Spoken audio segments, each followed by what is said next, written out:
Welcome to angels online platform. आज हम लोग दिसंबर मंथ का मेगा टेस्ट का पेपर सॉल्यूशन करने वाले हैं। तो चलो स्टार्ट करते हैं। देखो क्वेश्चन नंबर 1। इसमें बोल रखा है किसी सिस्टम का वॉल्यूम जो है बढ़ा के डबल कर दिया, 2 टाइम्स कर दिया और टेम्परेचर को हाफ कर दिया, तो प्रेशर का क्या हुआ होगा। देखो यहाँ पे नंबर ऑफ मोल जो है कांस्टेंट है, उसको हम लोग चेंज नहीं कर रहे। और जब नंबर ऑफ मोल कांस्टेंट है तो PV equal to N R T से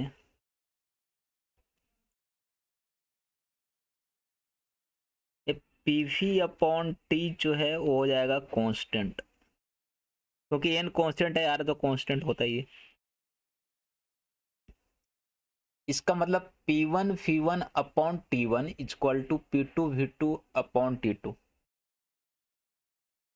P1 V1 upon T1 equal to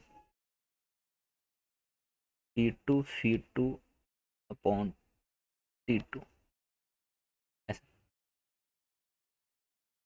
अभी देखोगे तो यहाँ पे बोला गया था कि अगर मान लो इनिशियल वॉल्यूम V है तो उसको डबल कर दिया, मतलब फाइनल वॉल्यूम को हम लोग लिखेंगे 2V। और इनिशियल टेम्परेचर अगर T है तो उसको हाफ कर दिया, तो उसको लिखेंगे T/2। तो यहाँ पे फी की जगह V1 की जगह पे फी डाल दो, V2 की जगह पे 2V डाल दो, T1 की जगह पे T डाल दो और T2 की जगह पे T/2 डाल दो। तो जो P2 आएगा वो हो जाएगा P1/4। ऐसा मतलब बाद का जो प्रेशर होगा इनिशियल प्रेशर का 1/4 हो जाएगा। तो हम लोग बोलेंगे 1/4 मतलब 0.25 टाइम्स बोलेंगे। चेन्नई जो है वो करेक्ट है।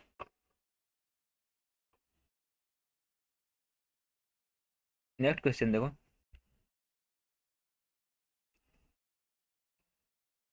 इसमें बोला गया है कि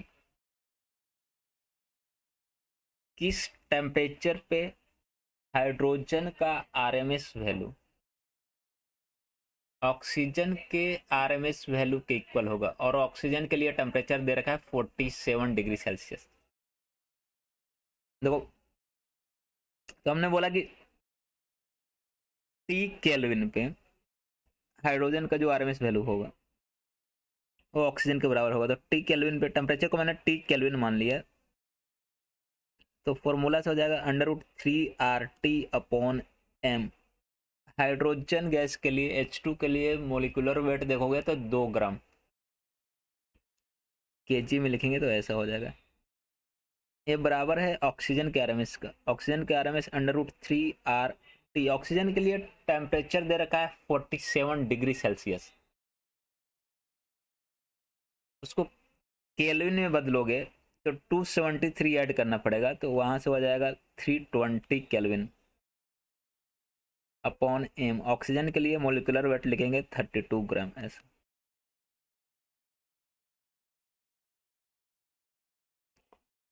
दोनों साइड स्क्वायर करोगे तो रूट रूट तो खत्म हो जाएगा। फिर उसके बाद 3R खत्म हो जाएगा, एक खत्म 2 से कटेगा 16 टाइम्स में। टी का जो वैल्यू आएगा 320/16, मतलब 20 केल्विन। ऐसा तो बोलेंगे कि टेम्परेचर जो होगा 20 केल्विन, मतलब 20 केल्विन पे हाइड्रोजन का जो आरएमएस वैल्यू होगा वो ऑक्सीजन के 47 डिग्री सेल्सियस के आरएमएस वैल्यू के इक्वल होगा। तो ऑप्शन ए जो है बोलेंगे करेक्ट।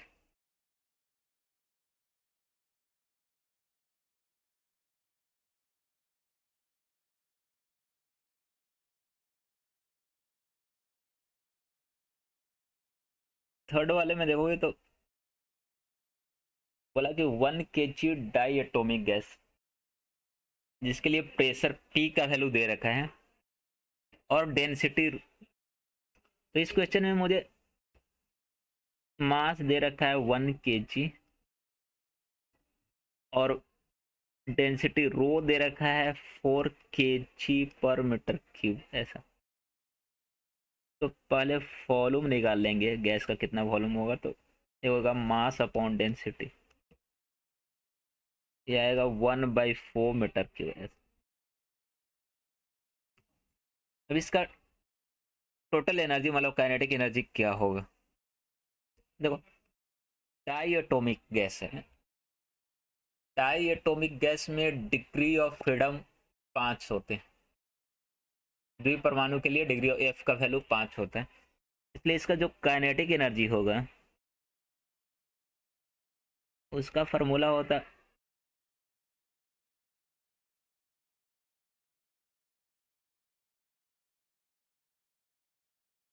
NF/RT/2, ऐसा हम लोग पढ़े।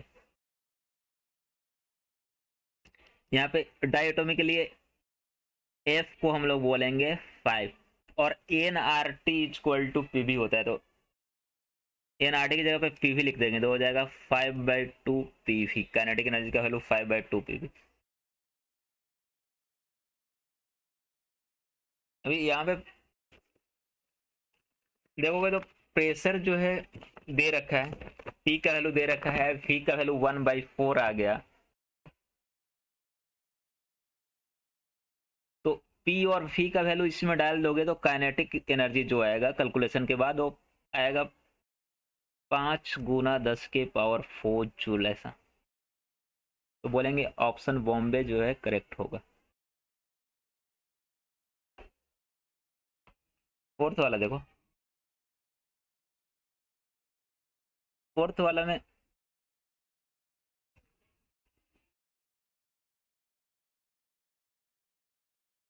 बोला गया कि किसी गैस का टेम्परेचर T है, तो जो फोर्स जो है गैस के मॉलिक्यूल्स, गैस के अणु जो फोर्स जो है दीवार पे लगा, कंटेनर के वॉल पे जो फोर्स लगाते हैं वो टेम्परेचर के साथ कैसे रिलेटेड है, टेम्परेचर के साथ उसका क्या संबंध। देखो तो पहले प्रेशर के लिए हम लोग ऐसा फॉर्मूला पढ़े कि 1/3 mass of molecule into Na upon phi, phi ये वॉल्यूम है, टू फी RMS स्क्वायर ऐसा। ए प्रेशर मतलब प्रेशर जो है directly proportional to V RMS square होता है, और हम लोग जानते हैं कि फोर्स जो होता है वो प्रेशर अपॉन एरिया P/A। ए तो कांस्टेंट है, उसका टेम्परेचर के साथ कोई रिलेशन नहीं है, मतलब हम लोग बोलेंगे फोर्स जो है प्रेशर के प्रोपोर्शनल और प्रेशर जो है फी RMS के स्क्वायर के प्रोपोर्शनल। फी RMS हम लोग जानते हैं √3 RT/m, तो उसका स्क्वायर करोगे तो 3 RT/m, यहाँ से आ जाएगा F directly proportional to T. तो फोर्स जो है डायरेक्टली प्रोपोर्शनल टू टी, मतलब टी के पावर 1 पे निर्भर करता है।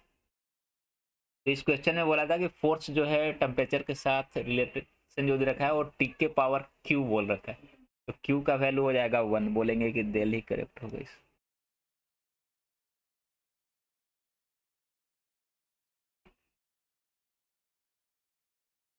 देखो फिफ्थ वाले में देखोगे तो बोल रखा है कि कोई गैस जो इनिशियली 27 डिग्री सेल्सियस पे है उसको अचल दाब पे कांस्टेंट प्रेशर पे हीट किया जा रहा है और उसका वॉल्यूम को डबल किया जा रहा है, मतलब मान लो कि वॉल्यूम इनिशियली V था तो बाद में इसको डबल करके 2V कर दिया। शुरुआत का टेम्परेचर 27 डिग्री सेल्सियस केल्विन में बदलोगे तो 300 केल्विन, तो बाद का टेम्परेचर क्या होगा वही बताना है। और इसके लिए बोल रखा है कि जो प्रोसेस है वो टी कांस्टेंट, टी कांस्टेंट इसका मतलब कि V by T constant, V equal to N R T से अगर पी कांस्टेंट हो जाएगा तो एन आर तो कांस्टेंट होता ही है, मतलब वी बाई टी कांस्टेंट, तो हम लोग बोलेंगे कि V one by T one equal to V two by T two. V one की जगह पे लिखेंगे वी टू की जगह पे लिखेंगे टू वी, टी वन की जगह पे लिखेंगे 300 केल्विन। तो सबका वैल्यू डालोगे तो टी टू का जो वैल्यू आएगा वो हो जाएगा 600 केल्विन। तो फाइनल टेम्परेचर हो जाएगा 600 केल्विन। अगर सेल्सियस में बदलना है तो इसमें 273 माइनस करेंगे, तो 600 माइनस 273 करोगे तो आएगा 327 डिग्री सेल्सियस। बोलेंगे अहमदाबाद करेक्ट होगा इस।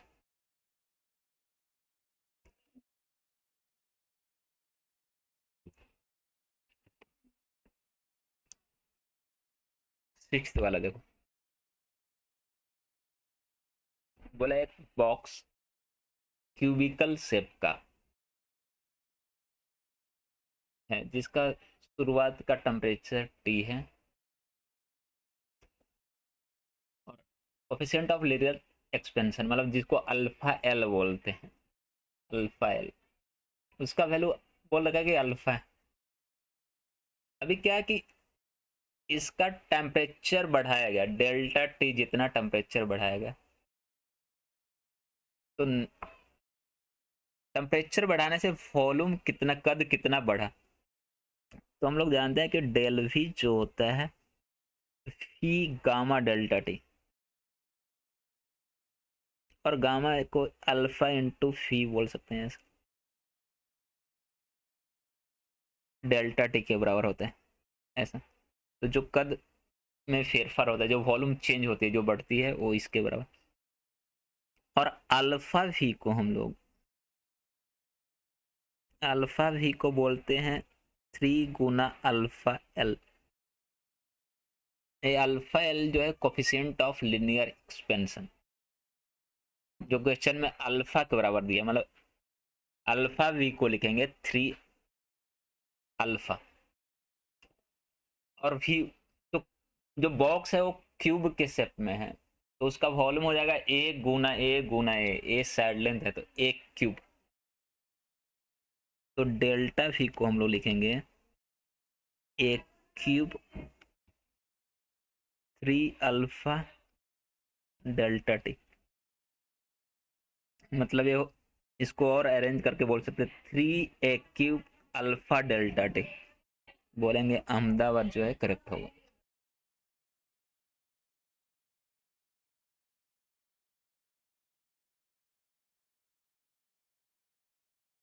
उसके बाद क्वेश्चन नंबर 7 देखो,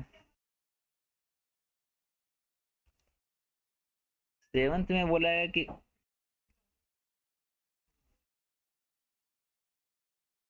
दो मेटालिक प्लेट जो है इक्वल थिकनेस का और थर्मल कंडक्टिव उनका K1 K2 है, सीरीज में ऐसे ज्वाइंट, मतलब ऐसा दिखा रखा है कि ये दो प्लेट इक्वल थिकनेस का मतलब एल दोनों के लिए समान, और एरिया तो सेम है ही दोनों का, ऐसे ज्वाइंट। थर्मल कंडक्टिविटी इनका K1 K2, area A.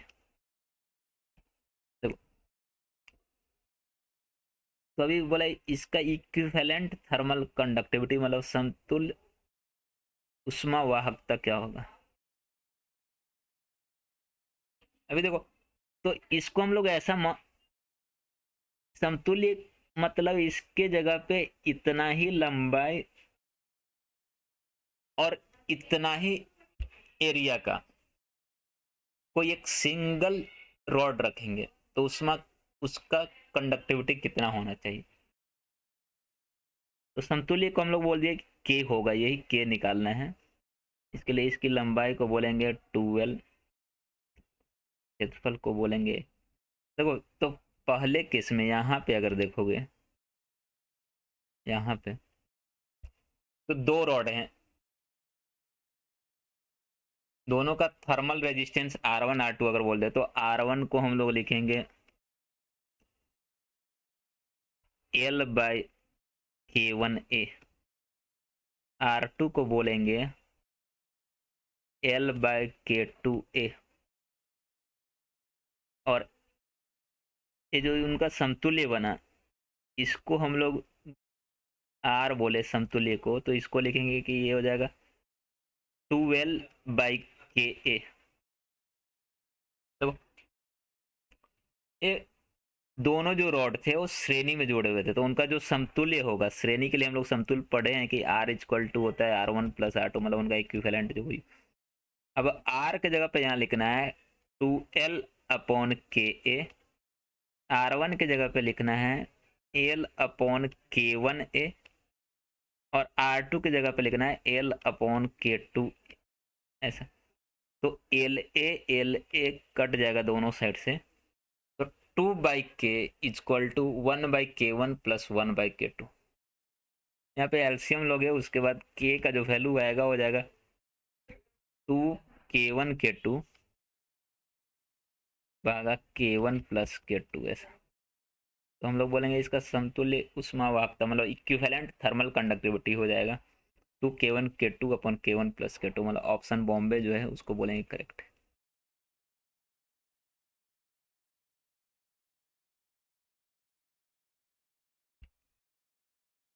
Next question देखो, क्वेश्चन नंबर 8।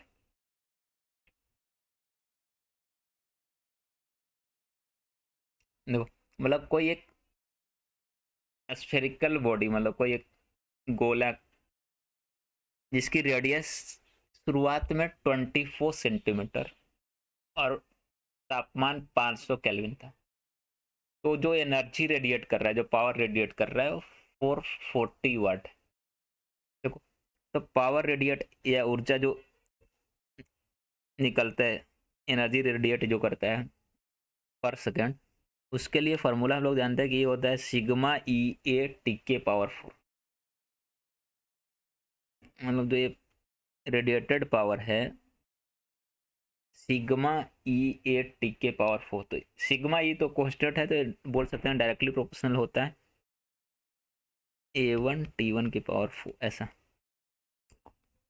अगर P2 लिखना है तो डायरेक्टली प्रोपोर्शनल होगा A2 T2 के पावर 4। स्फेरिकल बॉडी के लिए एरिया, सरफेस एरिया 4πr², तो A1 को लिखेंगे 4πr1²।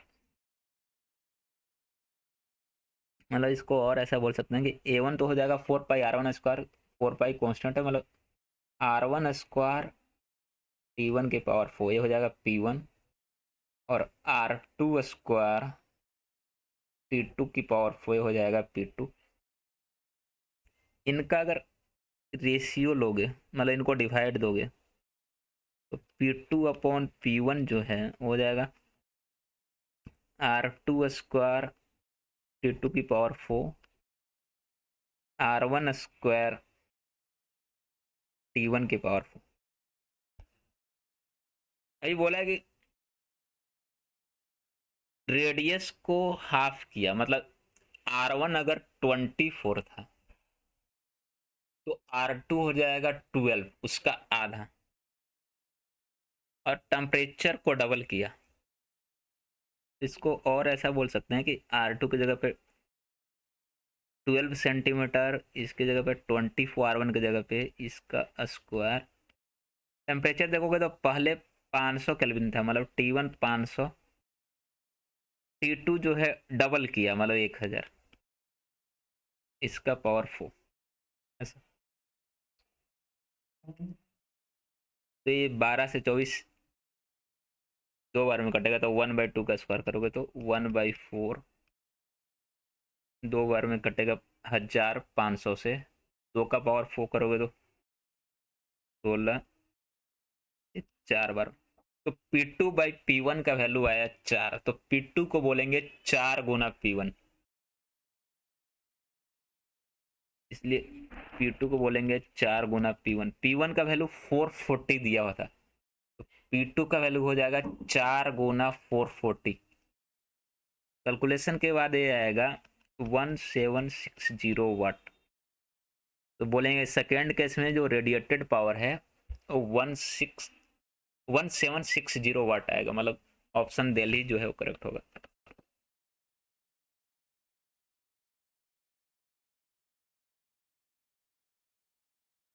क्वेश्चन नंबर 9 देखो।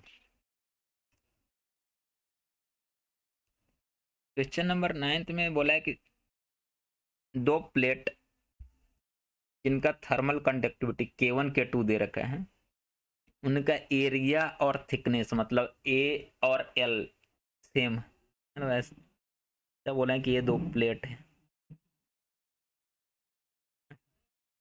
दोनों के लिए एल सेम है, उनकी थिकनेस सेम है, दोनों का एरिया सेम है।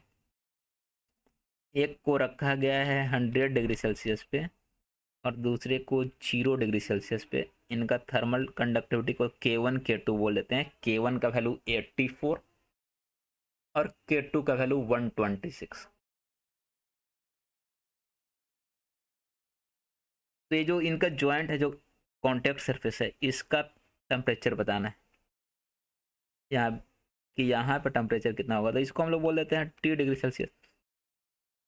अभी देखो कहानी क्या है कि इधर से जो हीट फ्लो होगा, उष्मा का प्रवाह, जिसको हम लोग H1 बोल रहे हैं पहले वाले प्लेट में, और दूसरे वाले प्लेट में जो होगा उसको बोल रहे हैं H2।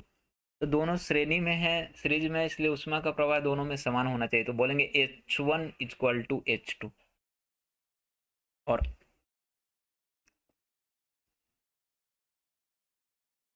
H1 अगर लिखना होगा तो H1 का फॉर्मूला होता था K1 A डेल्टा टी लिखोगे 100 - T अपॉन L। H2 लिखोगे तो हो जाएगा K2A, यहाँ पे डेल्टा टी को लिखोगे T - 0 अपॉन L। A/L तो दोनों साइड से कट जाएगा। K1 की जगह पर डालना है 84 और K2 की जगह पर डालना है 126। तो K1 K2 का वैल्यू डालोगे तो एक इक्वेशन मिलेगा, इसको सोल्व करोगे तो T का वैल्यू मिल जाएगा। तो सोल्व करने पे जो T का वैल्यू आएगा वो आता है 40 डिग्री सेल्सियस। तो सोल्व कर लेना, 40 डिग्री आएगा, बोलेंगे ऑप्शन बॉम्बे जो है करेक्ट।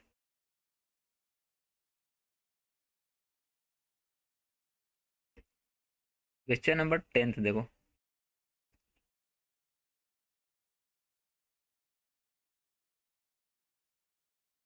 क्वेश्चन नंबर 10 में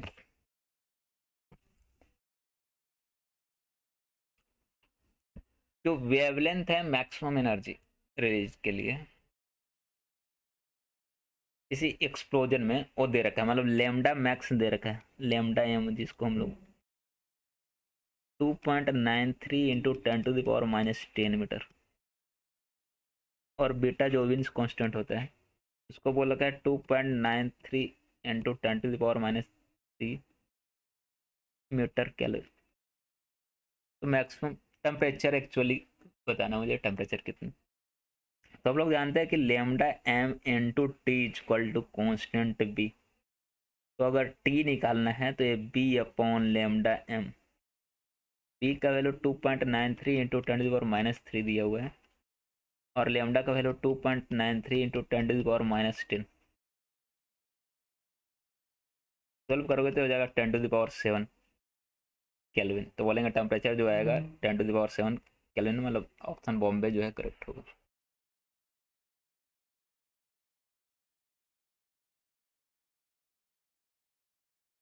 उसके बाद क्वेश्चन नंबर 11 देखो।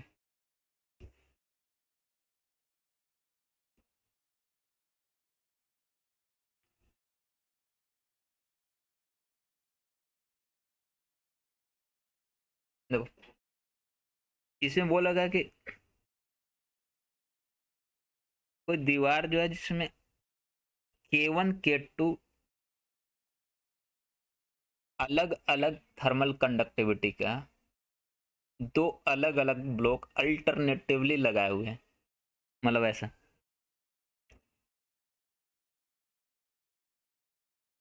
पहले K1 लगाया ऐसे, उसके बाद फिर से K2,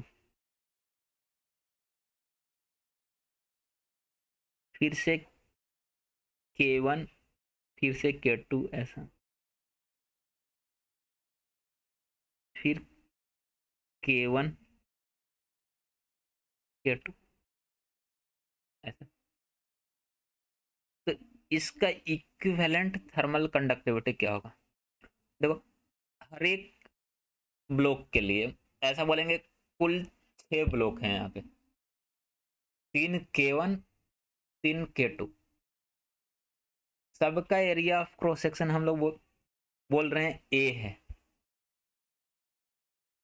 हर एक ब्लॉक का area of cross section A है और लेंथ जो है एल है, ऐसा। तो total area of cross section देखोगे तो हो जाएगा 6A। ए करके 6 ब्लॉक लगाए थे, तो मतलब ये मैंने बोला कि इसका ये समतुल्य है जिसकी लंबाई एल और इसकी area of cross section total हम लोग बात करें तो ये हो जाएगा 6A। इसकी इक्विवेलेंट थर्मल कंडक्टिविटी को हम लोग बोल देते हैं के, जो के निकालना है। मतलब इन 6 की जगह एक सिंगल ब्लॉक होता तो उसका उष्मा वाहकता थर्मल कंडक्टिविटी क्या होता है। इस सब के लिए हमने बोला कि सबका एएस और सबकी लेंथ एल एल।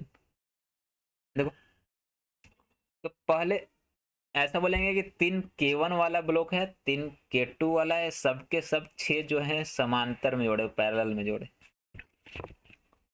K1 वाले ब्लॉक के लिए अगर थर्मल रेजिस्टेंस को R1 बोले हम लोग तो, और K2 वाले के लिए हम लोग R2 बोले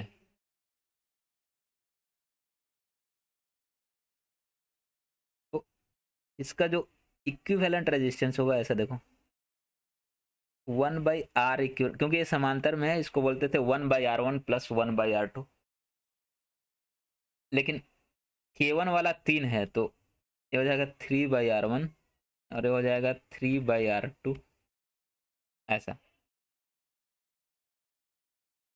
ये R जो है इनका समतुल्य इक्विवेलेंट थर्मल रेजिस्टेंस जो है। तो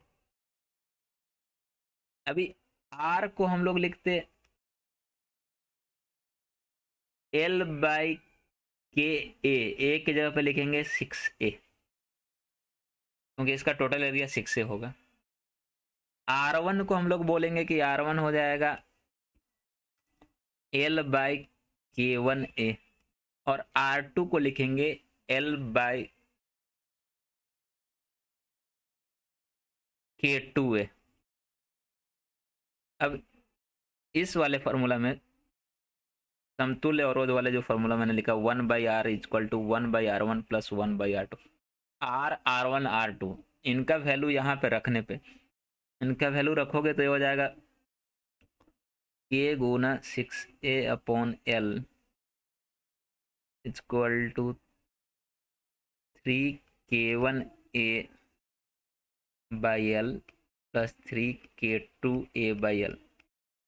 तो A/L कट जाएगा दोनों साइड से, 6 इधर आके दाएं साइड में डिवाइड में चला जाएगा तो K इक्वल टू हो जाएगा 3K1 प्लस 3K2/6। 3 कॉमन लेके काटोगे तो हो जाएगा K1 प्लस K2/2। तो इनका जो इक्विवेलेंट थर्मल कंडक्टिविटी आएगा वो होगा K1 प्लस K2/2। सॉरी, बोलेंगे ऑप्शन दिल्ली जो है करेक्ट है।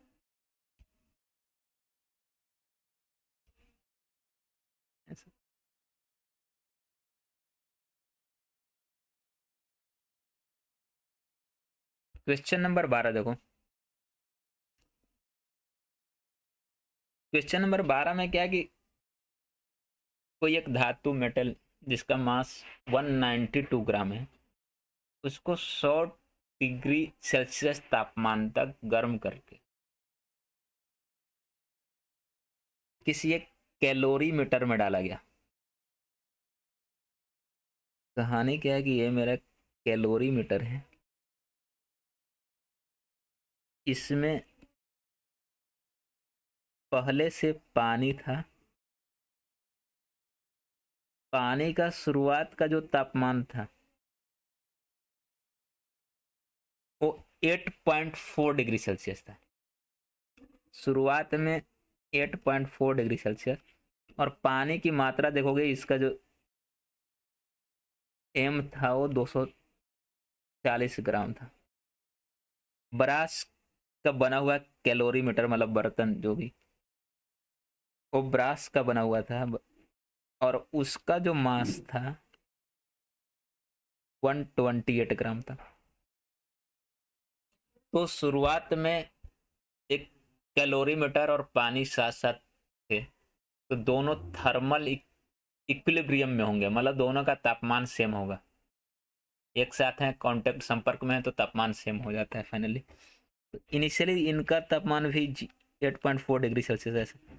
अभी इसके अंदर एक धातु डाला गया ऐसा, ये वाला स्फेरिकल बॉल या कोई भी मेटल का बना हुआ,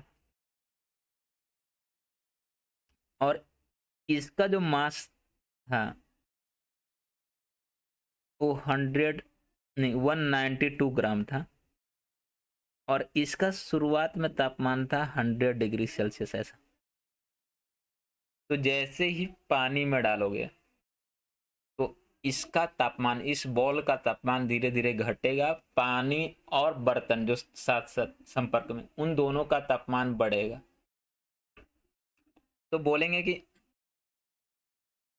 ये जो बॉल है वो उष्मा लॉस करेगा, हीट एनर्जी लॉस करेगा, और ये ब्रास का जो कैलोरीमीटर है और पानी, वो उष्मा गेन करेंगे। तो हम लोग जानते हैं कि जितना उष्मा लॉस होता है उतना ही उष्मा gain, heat loss is equal to heat gain. तो बस यही करना है। फाइनल टेम्परेचर बोल दो कि टी हो गया, 100 से घट के टी हो गया। तो उष्मा कितना ये लॉस क्या है, तो M S delta T.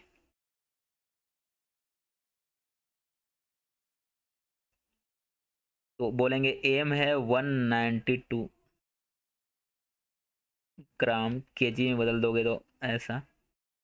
S निकालना है मुझे, डेल्टा टी बोलेंगे कि 100 माइनस टी ऐसा।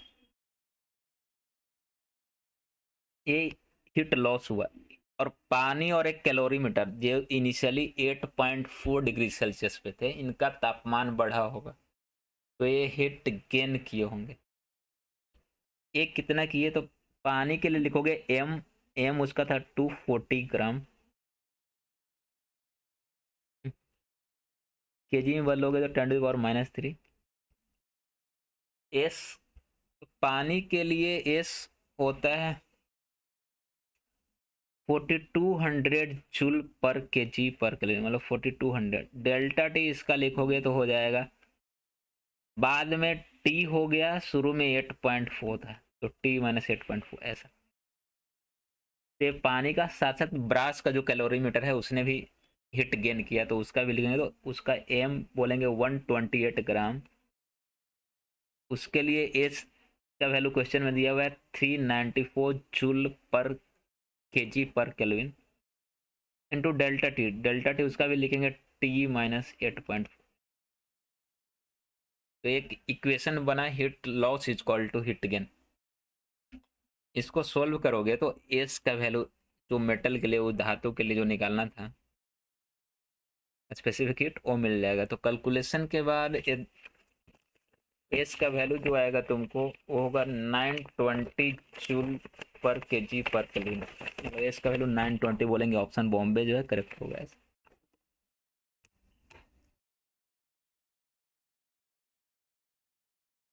क्वेश्चन नंबर 13 देखो,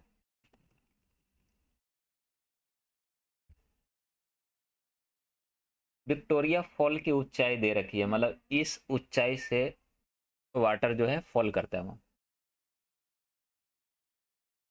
तो जब पानी ऊपर से नीचे आएगा तो उसका तापमान कितना बढ़ेगा वो बताना। देखो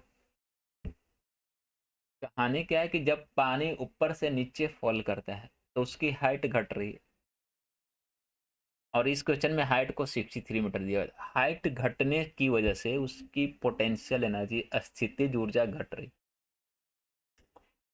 और ये जो पोटेंशियल एनर्जी है ये उष्मा में परिवर्तित, रूपांतरित हो जा रही है एक्चुअली। तो पोटेंशियल एनर्जी जो है वो कन्वर्ट हो जा रहा है हीट एनर्जी में। तो हीट एनर्जी जो प्रोड्यूस होगा पानी के फॉल करने से वो पोटेंशियल एनर्जी के बराबर होगा, और पोटेंशियल एनर्जी को हम लोग बोलते हैं mgh। तो इस उष्मा से पानी का तापमान बढ़ेगा, तो बोलेंगे क्यू को लिखेंगे एम एस डेल्टा टी, और पोटेंशियल एनर्जी को लिखेंगे एम जी एच। तो यहाँ से एम एम कैंसल, मुझे डेल्टा टी निकालना है, तो ये हो जाएगा जी एच अपॉन एस। जी का वैल्यू 10 ले लो, एच दिया हुआ है 63।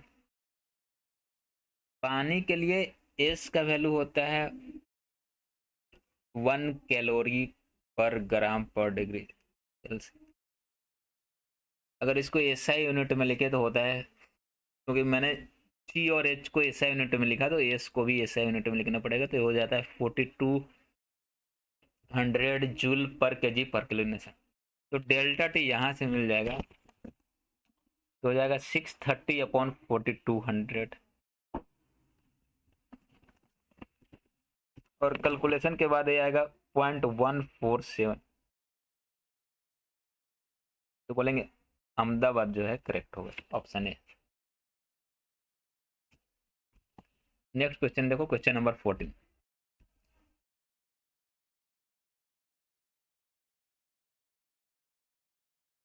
क्वेश्चन नंबर 14 में क्या है कि अगर सन का टेम्परेचर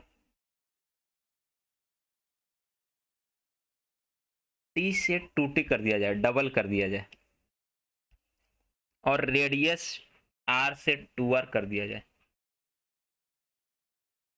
तो जो रेडियंट एनर्जी जो अर्थ पे पहुंच पा रही है उनका रेशियो, मतलब वो कितने टाइम्स हो जाएगा, एनर्जी कितने टाइम्स बढ़ जाएगा, वो बताना है।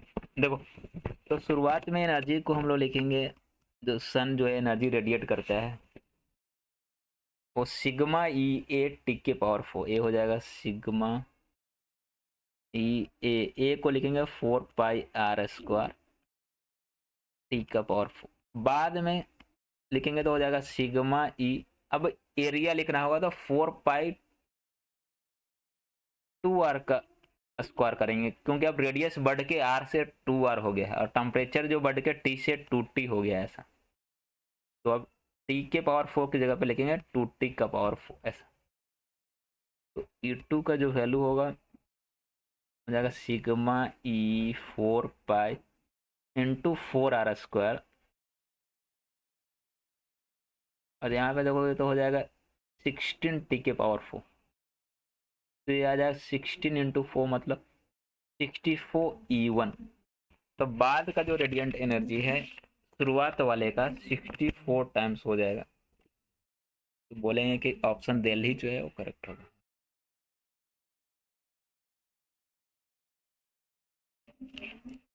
15th वाला देखो, 15th वाले में 2 स्लैब है, एक का थर्मल कंडक्टिविटी के दे रखा है, दूसरे का 2k, और टेम्परेचर आउटर और इनर देखोगे तो मतलब T1 T2 दे रखा है। मतलब ऐसा है कि एक कंपोजिट स्लैब, मतलब 2 स्लैब को मिला के एक ऐसा स्लैब बना है। एक ए वाला है जिसका थिकनेस x, एक ए वाला है जिसका थिकनेस 4x, थर्मल कंडक्टिविटी के 2k, टेम्परेचर T2 T1। तो रेट ऑफ हीट ट्रांसफर मतलब dQ/dt मतलब उष्मा प्रवाह H का वैल्यू बताना है। देखो, तो जो उष्मा प्रवाह होता है dQ/dt या एच जिसको बोलते हैं, ये बेसिकली होता है temperature difference delta T upon thermal resistance R. तो इसका हम लोग थर्मल रेजिस्टेंस आर कैलकुलेट करेंगे। यहाँ पे दो स्लैब है, दोनों श्रेणी में जोड़ा हुआ है। एक के लिए अगर पहले वाले स्लैब के लिए थर्मल रेजिस्टेंस को R1 बोलो तो ये हो जाएगा एक्स अपॉन के ए के बराबर, एल अपॉन के ए होता था, एल के जगह पे यहाँ पे एक्स दिए हुए हैं। दूसरे वाले का लिखोगे R2 अगर बोलोगे तो ये हो जाएगा 4x अपॉन 2 ka, 2 से 2 कट जाएगा तो ये हो जाएगा 2x अपॉन के ए। ऐसा ये दोनों श्रेणी में जोड़ा हुआ है, तो इनका जो समतुल्य होगा जिसको हम लोग आर बोल रहे हैं वो R1 प्लस R2 के बराबर होगा। तो इन दोनों को जोड़ोगे तो एक्स अपॉन के प्लस 2x अपॉन के हो जाएगा 3x अपॉन के ए। तो अब जो उष्मा प्रवाह dq बाई dt को हम लोग लिख रहे थे डेल्टा टी भागा आर, डेल्टा टी की जगह पे लिख देना है T2 माइनस T1। अब आर के जगह पे लिखना है 3x अपॉन के, तो के ऊपर चला जाएगा। क्वेश्चन में इसी को बोल रखा था कि जो उष्मा प्रवाह है उसका वैल्यू के ए T2 minus T1 x into F है। तो बेसिकली एफ जो है 1/3 के बराबर है। यहाँ से देखोगे तो ये जो 3 है 1/3 एक्चुअली, इसी को ही क्वेश्चन में एफ बोला है, क्योंकि 3 डिवाइड में है तो इसको हम लोग 1/3 बोलेंगे, तो इसको ही उसने बोला कि एफ, तो एफ का वैल्यू हम लोग बोलेंगे 1/3, मतलब बोलेंगे दिल्ली जो है करेक्ट होगा ऐसा।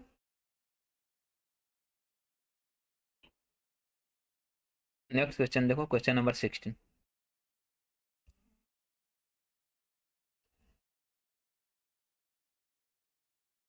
क्वेश्चन नंबर 16 में क्या बोला है कि एक वाटर टैंक है जो ऊपर से खुला हुआ है और उस टैंक के अंदर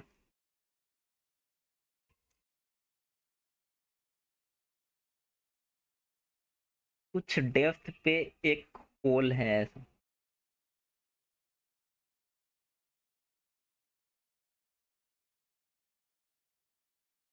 मान लो यहाँ पे एक होल है ऐसा एच डेप्थ पे, ठीक है। इस होल का रेडियस, इसका रेडियस आर दिया हुआ है, आर बोला है 2 सेंटीमीटर, तो इसका एरिया जो होगा हो जाएगा pi r square. Pi r square करो तो पाई गुना आर स्क्वायर करोगे तो 4 × 10⁻⁴ मीटर स्क्वायर, ऐसा ए एरिया हो गया। अभी इससे जो लिक्विड बाहर आ रहा होगा, पानी जो बाहर आ रहा होगा, उसका वेलोसिटी अगर हम लोग बोले तो हो जाएगा √2 GH के बराबर, ठीक है। √2 GH। इस क्वेश्चन में जो होल से लिक्विड बाहर आ रहा है उसका वॉल्यूम फ्लो रेट जो दिया हुआ है वो बोला कि 0.74 मीटर क्यूब प्रति मिनट। अगर इसको प्रति सेकंड में देखोगे, ऐसा ही एक में बदल ले तो 0.74 मीटर क्यूब सेकंड में बदलने के लिए 60 से ऐसा हम लोग डिवाइड देंगे, क्योंकि 60 सेकंड इक्वल टू 1 मिनट होता है ऐसा। तो वॉल्यूम फ्लो रेट इतना हुआ। और ये जो फ्लो रेट होता है, ये दर जो होता है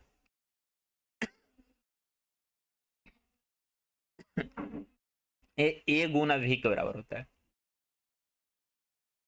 ए गुना वी को हम लोग फ्लो रेट बोलते हैं। तो फ्लो रेट दिया हुआ है क्वेश्चन में 0.74/60 मीटर क्यूब प्रति सेकंड। ए कैलकुलेशन से आ गया पाई गुना 4 × 10⁻⁴, और फी के जगह पे √2 GH ऐसा।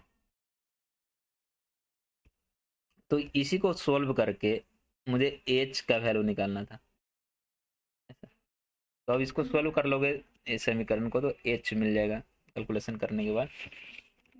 और एच का जो वैल्यू आता है कैलकुलेशन से वो आएगा 4.8 मीटर।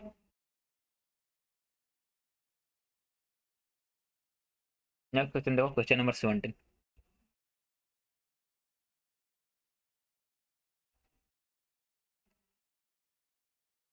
क्वेश्चन नंबर 17 में बोला गया कि कोई एक पाइप है जिसका area of cross section uniform नहीं है, कुछ ऐसा है, नॉन यूनिफॉर्म है, कुछ ऐसा सोचो। ऐसा उसका मैक्सिमम और मिनिमम डायमीटर व्यास दे रखे हैं। मैक्सिमम व्यास को बोला है 6.4, डायमीटर 6.4, तो उसका रेडियस देखोगे तो उसका आधा, तो हम लोग बोलेंगे 3.2 सेंटीमीटर ऐसा।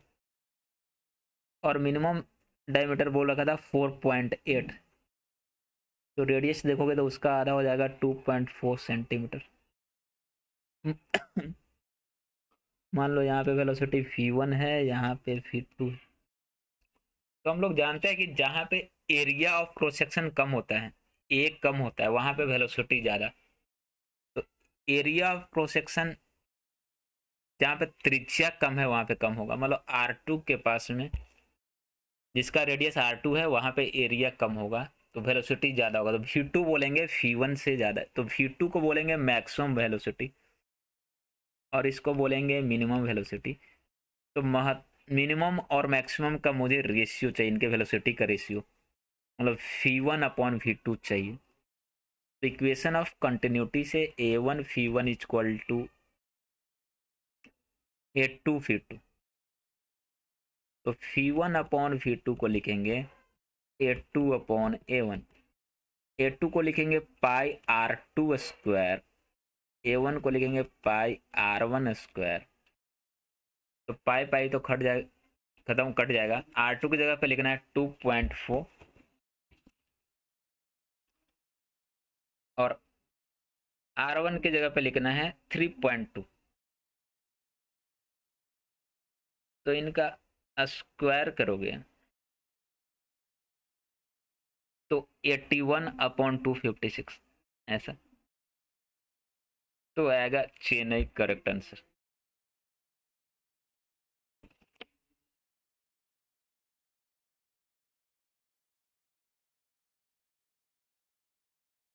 सॉरी, इसका स्क्वायर करोगे तो आएगा 9/16।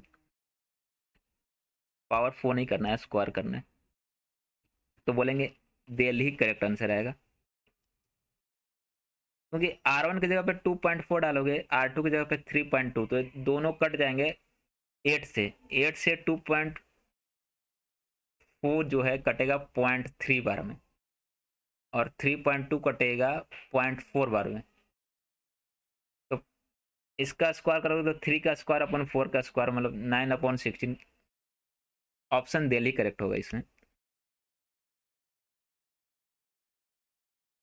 क्वेश्चन नंबर 18 देखो।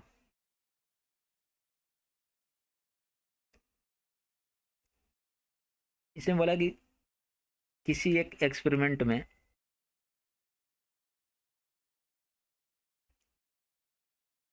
किया क्या जा रहा है कि एक टैंक के ऊपर से, मान लो ये मेरा टैंक है, इससे एक साइड ऊपर से ऐसा कोई एक बॉल को रिलीज छोड़ा जा रहा है, मतलब u=0 से। तो पहले तो फ्री फॉल कर रहा है, हवा में मूव कर रहा है, मुक्त पतन। तो टैंक के पास आने से जस्ट पहले, मतलब पानी में इंटर से जस्ट पहले, उसके बाद उसके पास वेग हो जाएगा, वेलोसिटी ए हो जाएगा √2gh के बराबर है। ठीक है, अब वो पानी में इंटर करता है इसी वेलोसिटी के साथ, लेकिन बोला है कि पानी में जैसे ही एंटर किया तो इसका जो टर्मिनल वेलोसिटी है ये √2 GH के बराबर ही है, मतलब जिस वेलोसिटी से इंटर कर रहा था यही इसका टर्मिनल वेलोसिटी था। तो टर्मिनल वेलोसिटी √2 GH के बराबर हो गया कंडीशन के अनुसार। अभी देखो, तो टर्मिनल वेलोसिटी का फॉर्मूला हम लोग पढ़ रखे हैं कि ये होता है 2/9 r² G/ईटा ρ-σ, इसको टर्मिनल वेलोसिटी बोलते हैं, और जो इस क्वेश्चन के अनुसार √2 GH के बराबर है ऐसा। अभी दोनों साइड स्क्वायर करोगे तो एच जो है प्रोपोर्शनल हो जाएगा r⁴ को, क्योंकि √2 GH जो है प्रोपोर्शनल है r² के। स्क्वायर करोगे तो r⁴ हो जाएगा ऐसा। तो बोलेंगे हाइट जो है r⁴ के प्रोपोर्शनल, तो ऑप्शन बॉम्बे बोलेंगे करेक्ट होगा। क्वेश्चन नंबर 19 देखो,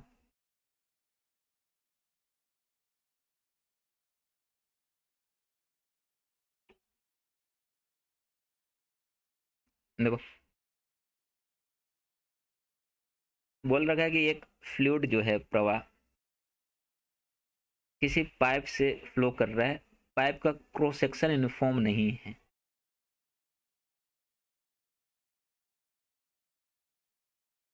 कुछ ऐसा है, मान लो पाइप का क्रॉस सेक्शन,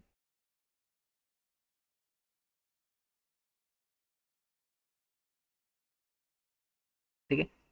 तो फ्लूइड ऐसे मान लो आ रहा है इसमें,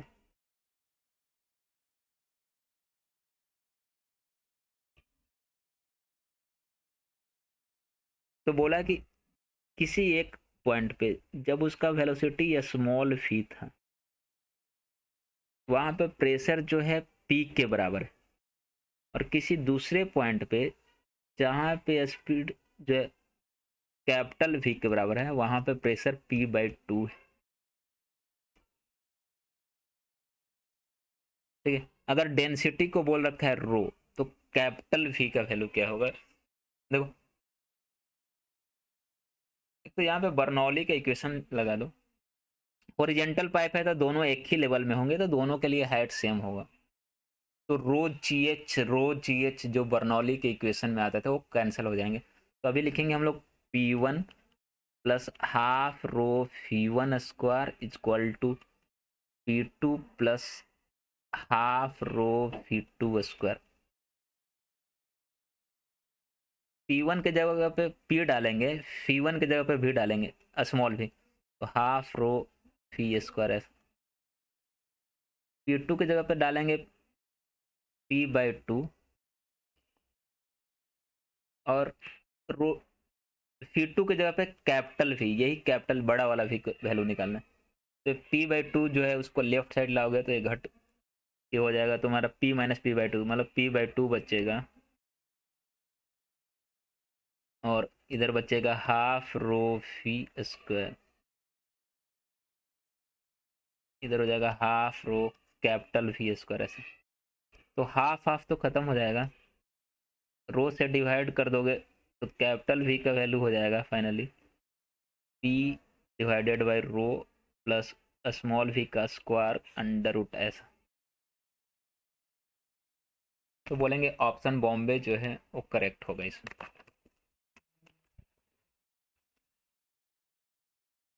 क्वेश्चन नंबर 20 देखो, क्वेश्चन नंबर 20 में बोला गया कि किसी सबमरीन पे जब वो समुद्र के अंदर, सी के अंदर में है किसी डेप्थ में, तो उस पर जो प्रेशर है उसको बोला है 3 × 10⁵ अगर डेप्थ डबल हो जाए तो प्रेशर कितना इंक्रीज होगा वो बताना। देखो, मान लो पहले वो एच डेप्थ पे था, समुद्र के अंदर एच डेप्थ पे, अभी यहाँ पे का प्रेशर को हम लोग P1 बोलते हैं, जो दिया हुआ है 3 × 10⁵ के बराबर। यहाँ पे समुद्र के जस्ट ऊपर, सतह से जस्ट ऊपर प्रेशर P0 के बराबर होगा।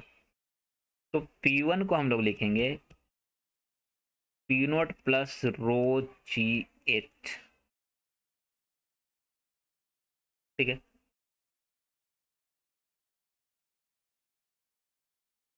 और P0 का वैल्यू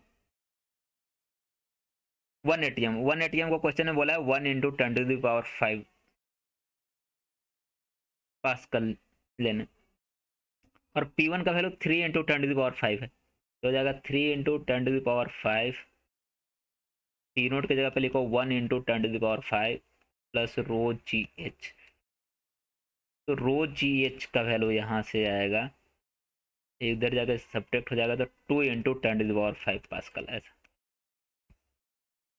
बाद में डेप्थ डबल कर दिया, जो पहले एच डेप्थ गहराई में था अब वो 2H गहराई में चला गया, तो बाद के प्रेशर को लिखोगे P0 प्लस रो जी इंटू 2H।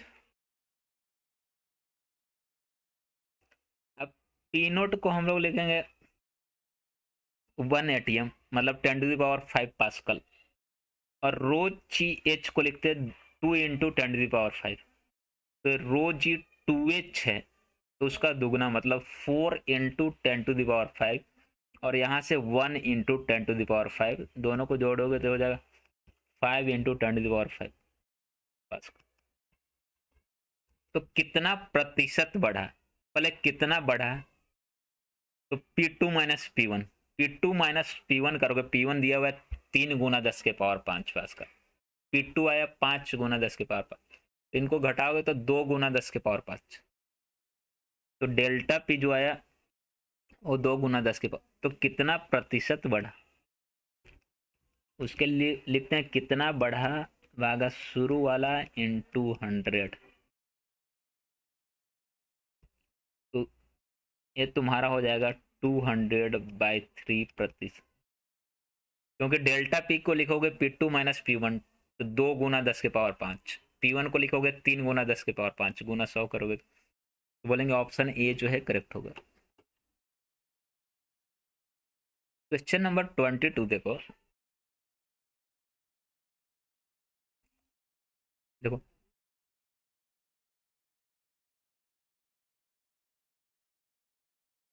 अभी अर्थ सरफेस पे किसी कैपिलरी ट्यूब को हम लोग पानी के अंदर डालते हैं, तो उसमें जो वाटर राइज होता है उसका लेवल दिया हुआ है x। तो जो वाटर वो राइज होता है h जिसको बोलते थे, उसका formula 2t cos theta rho G are.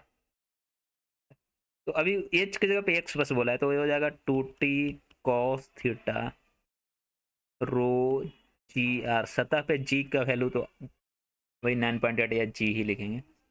जब पूरे अरेंजमेंट को पृथ्वी की सतह से नीचे डी डेप्थ में ले गए, तो वहां पे जो राइज हुआ उसको y बोला है, तो y को लिखेंगे 2t cos theta rho G dash R, क्योंकि नीचे जाने पे g का वैल्यू घटता है, अब घट के वो जी डैश हो गया, तो फॉर्मूला में जी डैश आ जाएगा। और ये जी डैश का वैल्यू सतह से नीचे जी डैश का वैल्यू हम लोग पढ़े थे, होता है g इंटू 1 - d/r। तो जी डैश को लिखेंगे g into 1 - d/r, 2t cos theta rho, G dash की जगह पे लिखना है g इंटू 1 - d/r। आर पृथ्वी का त्रिज्या, ऐसा स्मॉल आर ट्यूब का त्रिज्या। अब इनका गुणोत्तर लोगे, मतलब x/y, तो इनको भाग दोगे तो बाकी सब तो कट जाएगा, 1 - d/r ऊपर चला जाएगा, तो बोलेंगे ऑप्शन अहमदाबाद जो है करेक्ट होगा। 1 - d/r इनका गुणोत्तर जो है। क्वेश्चन नंबर 22 देखो, इसमें से दो स्टेटमेंट दिया है, बोला है कौन सा गलत है कौन सा सही, पता करना है। फर्स्ट वाला है कि अगर कैपिलरी ट्यूब को हम लोग किसी लिक्विड में डालते हैं, ठीक है, और वो एच हाइट तक राइज करता है, शुरुआत में एच हाइट तक राइज, बाद में अगर बोला लिक्विड का टेम्परेचर बढ़ा है, तापमान बढ़ा है, तो अब जो एच का वैल्यू है वो बढ़ेगा। देखो एच का वैल्यू हम लोग पढ़े हैं, होता है 2t cos theta rho G R. ठीक है,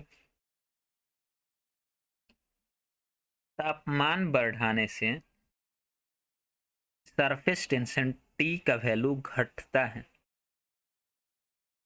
तो जब तापमान बढ़ाएंगे लिक्विड का तो टी का वैल्यू घटेगा, टी घटेगा तो एच घटना चाहिए, क्योंकि H directly proportional to T है, तो टी घटेगा।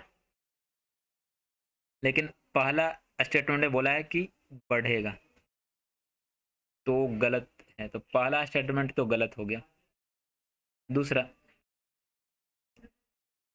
दूसरा में बोला गया सरफेस टेंशन किसी लिक्विड का तापमान बढ़ाने से घटता है, ये सही। तो बोलेंगे पहला वाला गलत है, दूसरा वाला सही है, मतलब ऑप्शन बॉम्बे को बोलेंगे करेक्ट। क्वेश्चन नंबर 23 देखो। 23 में क्या है कि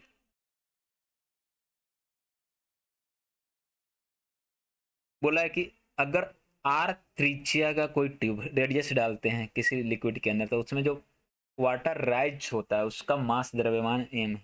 अगर 2r त्रिज्या का डाले तो मास कितना राइज होगा, मास बताना। देखो, तो जो वाटर राइज होता है उसका हाइट का अगर फॉर्मूला देखोगे तो ये होता है 2t cos theta rho G R, ऐसा एच। तो जो वाटर राइज हुआ उसका वॉल्यूम कद देखे तो कद को बोलते हैं ए गुना एल, ए गुना एच, बेसिकली एच हाइट तक राइज किया, ए एच बोलेंगे यहाँ पे।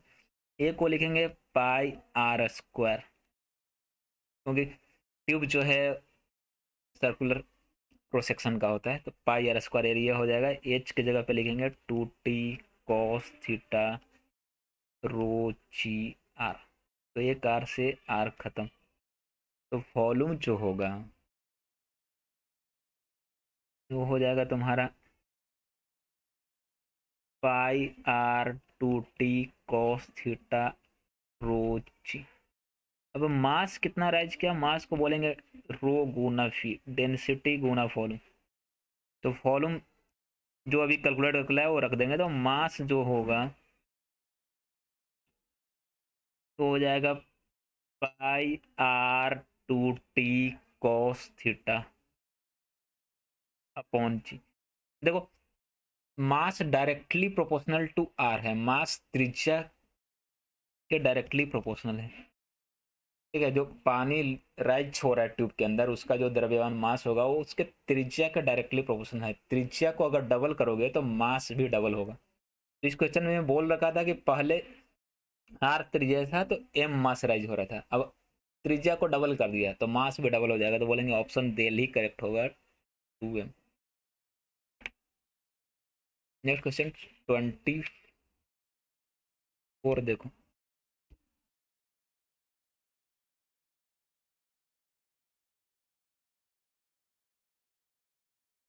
24 में बोला कि सरफेस टेंशन मरकरी और वाटर का उनका रेशियो दे रखा है, उनकी डेंसिटी का रेशियो दे रखा है और उनके कांटेक्ट एंगल दे रखे हैं।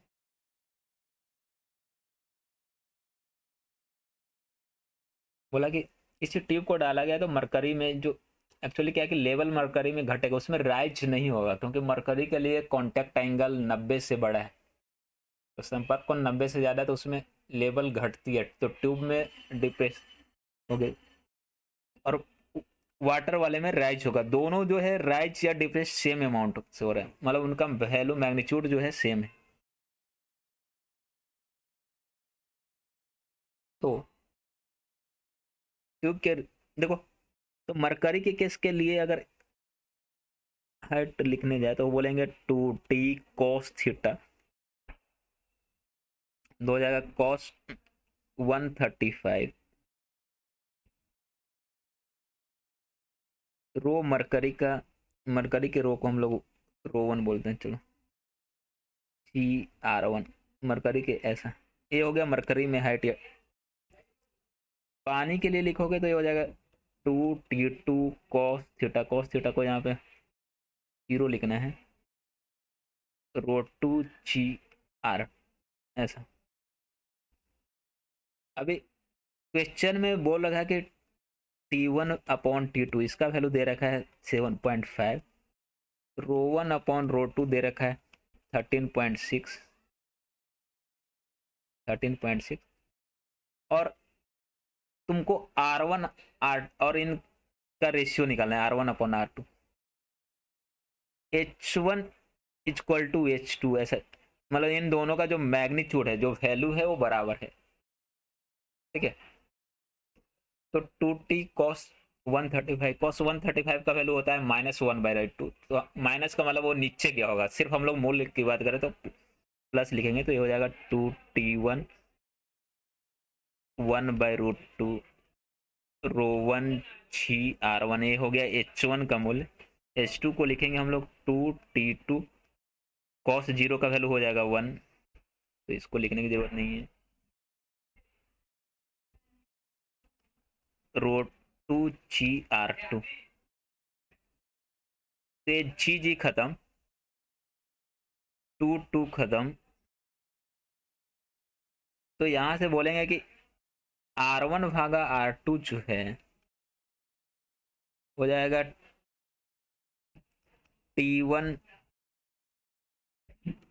1/√2 T2 ρ2/ρ1 ऐसा, इसके बराबर होगा। तो T1/T2 क्वेश्चन में दिया हुआ है, इनका रेशियो ρ2/ρ1 दिया हुआ है, सबका वैल्यू रखोगे तो R1/R2 आ जाएगा, और कैलकुलेशन से ये अप्रोक्स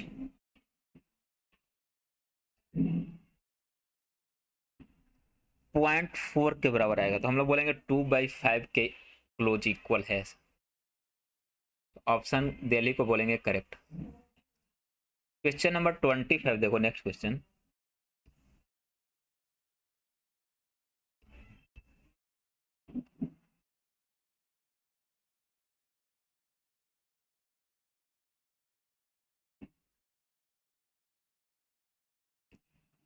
नेक्स्ट क्वेश्चन में बोल रखा है कि एक पानी का बूंद जिसका रेडियस 1 सेंटीमीटर, एक बड़ा सा ड्रॉप है जिसका रेडियस 1 सेंटीमीटर था शुरुआत में, उसको ब्रेक करके तोड़ के छोटे छोटे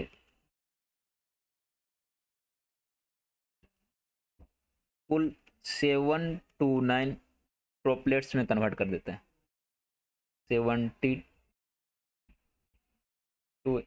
ऐसा, सबकी त्रिज्या हम लोग R बोल देते हैं। तो यहाँ पे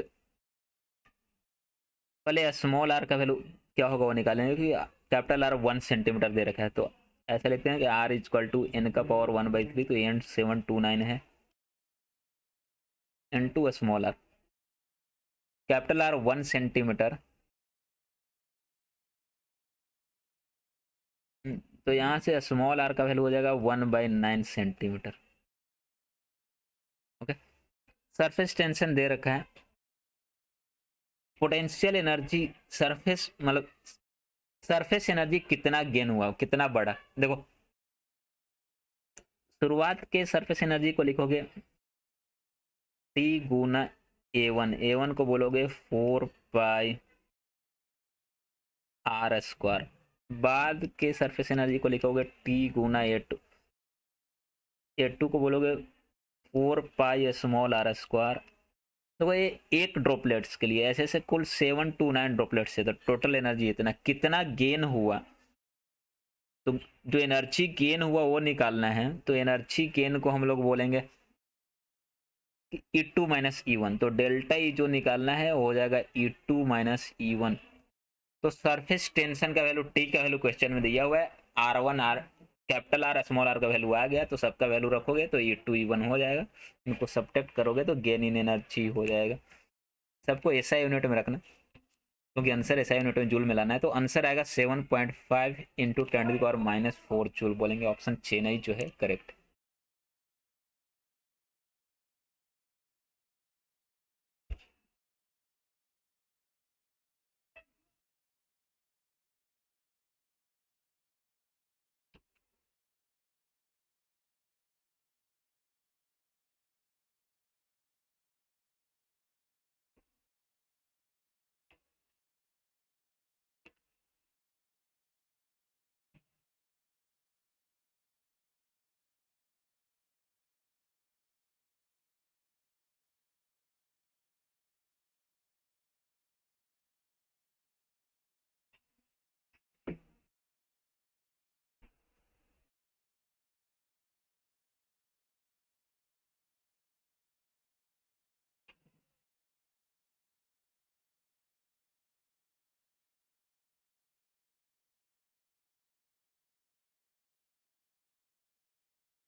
हाँ ये तो